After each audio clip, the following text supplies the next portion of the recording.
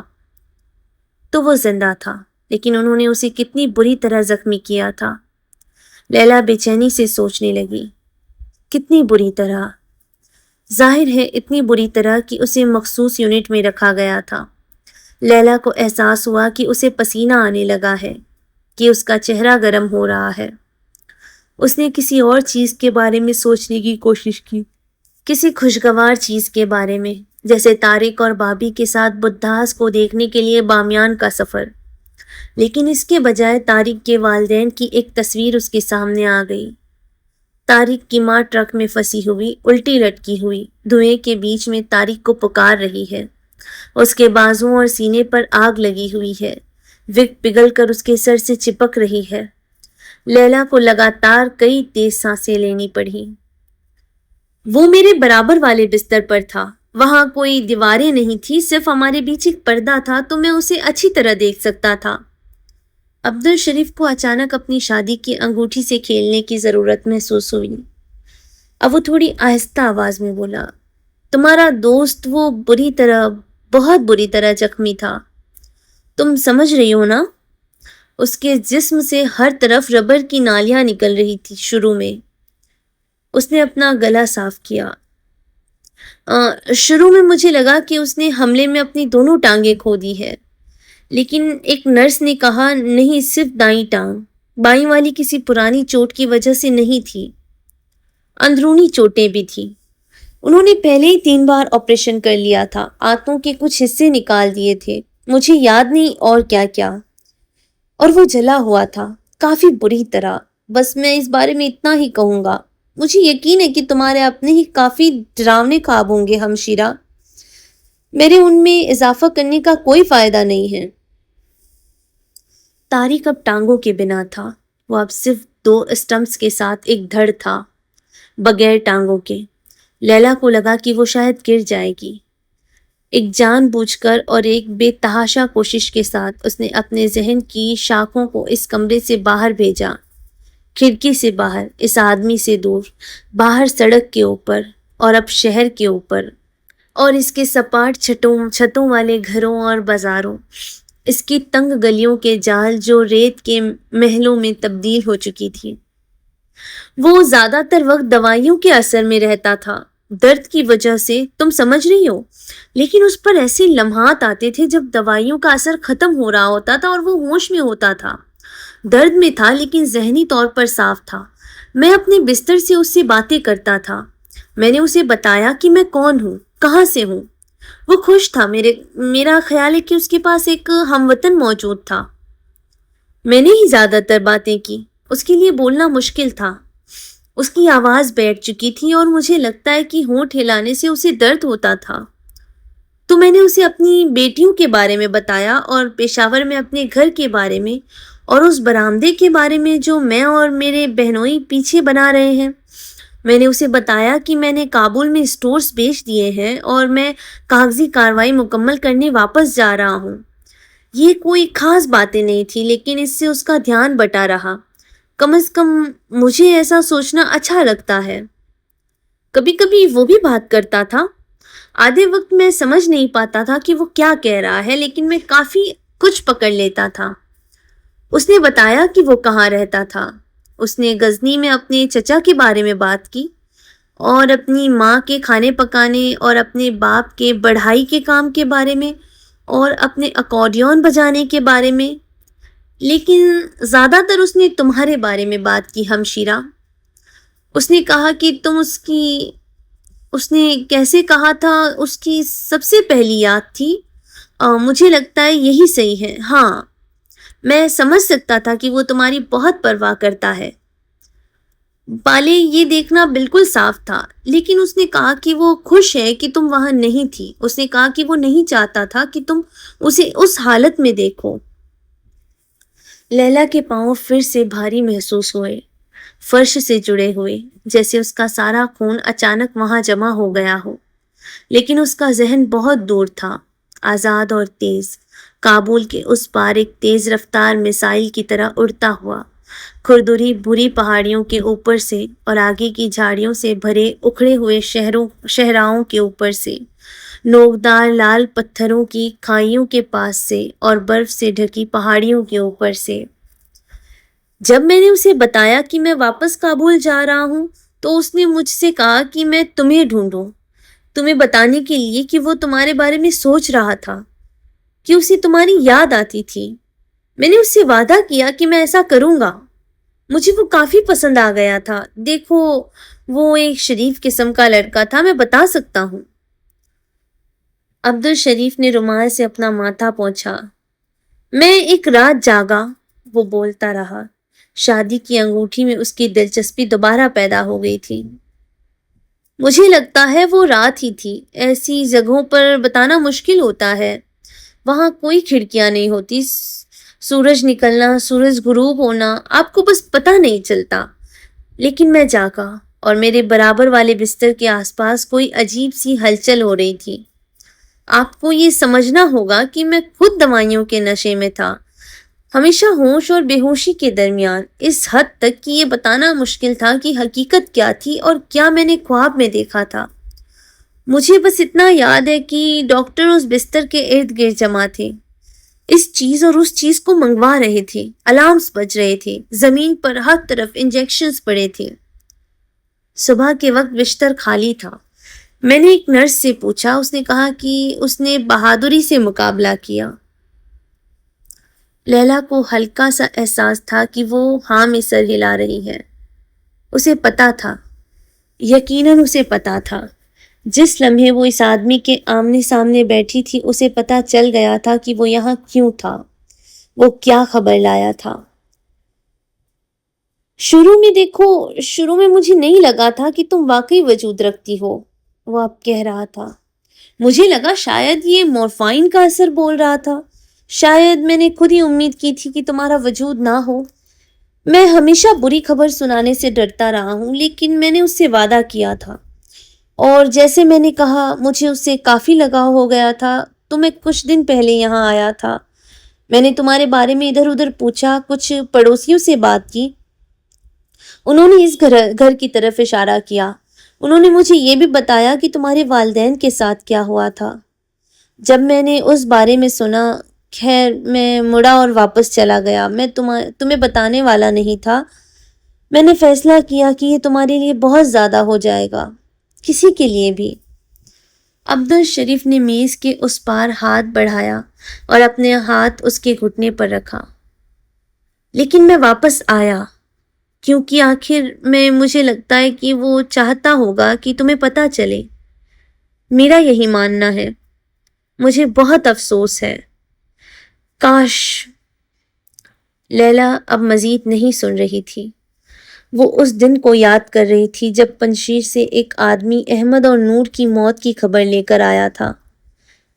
اسے بابی یاد تھا جس کا چہرہ سفید پڑ گیا تھا، جو کاؤچ پر گر گیا تھا، اور میمی جس کا ہاتھ خبر سن کر اس کے منہ پر چلا گیا تھا۔ لیلا نے اس دن میمی کو ٹوٹ کر بکھرتے ہوئے دیکھا تھا اور اس چیز نے اسے ڈرا دیا تھا، لیکن اسے کوئی سچا غم محسوس نہیں ہوا تھا۔ اسے اپنی ماں کے نقصان کی شدت سمجھ نہیں آئی تھی۔ اب ایک اور اجنبی، ایک اور موت کی خبر لایا تھا۔ اب وہ تھی جو کرسی پر بیٹھی تھی۔ تو کیا یہ اس کا جرمانہ تھا؟